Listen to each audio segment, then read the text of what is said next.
முதல்வர் என் குருநாதர் மாதேஸ்வரன் அவர்களை வணங்கி, இன்னைக்கு நம்ம என்ன பார்க்க போறோம்னா, இந்த ஆனி மாத பிறப்ப பத்தி நம்ம பார்க்க போறோம்ங்க.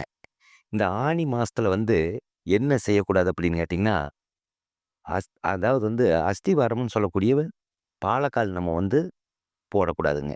ஆனி மாசம் அடி எடுத்து வைக்கக்கூடாது அப்படின்னு ஒரு பழமொழியும் கூட இருக்குங்க. அதனால நம்ம பாலக்கால் அஸ்திவாரம்னு சொல்லக்கூடியது போடக்கூடாதுங்க. மித்த எல்லா சுபகாரியமே நீங்க செய்யலாம். வேற எந்தெந்த சுபகாரியம் இருந்தாலும் நீங்க ஆனி மாசத்துல செய்யலாம். ஆனா, அதுல இன்னொரு விதிவிலக்கும் இருக்குதுங்க. அதாவது ஆனி மாசத்துல ஜோஸ்டா மாசம், ஜோஸ்டா புத்திரி, ஜோஸ்டா புத்திரன்னு சொல்லுவாங்க. இதுக்கு என்ன விரிவாக்கம் அப்படின்னு கேட்டீங்கன்னா, ஜோஸ்டா மாசம்னு சொல்லக்கூடிய இந்த ஆனி மாசத்துல பார்த்தீங்கன்னா, நம்ம தலைச்சன் பிள்ளைக்குமோ, தலைச்சன் அதாவது தலைச்சன் பையனுக்குமோ, தலைச்சன் பொண்ணுக்குமோ திருமணம் செய்யக்கூடாதுங்க. இந்த மாசத்துல முக்கியமா தவிர்க்கிறது இதுதாங்க. இப்போ ஒரு வீட்ல ஒரு குழந்தை தான் பிறந்திருக்குது பையன். இன்னொரு வீட்ல பொண்ணு எடுக்குறான். அந்த வீட்லயுமே ஒரே பொண்ணு தலைச்சு முள்ளையா இருக்குதுங்க.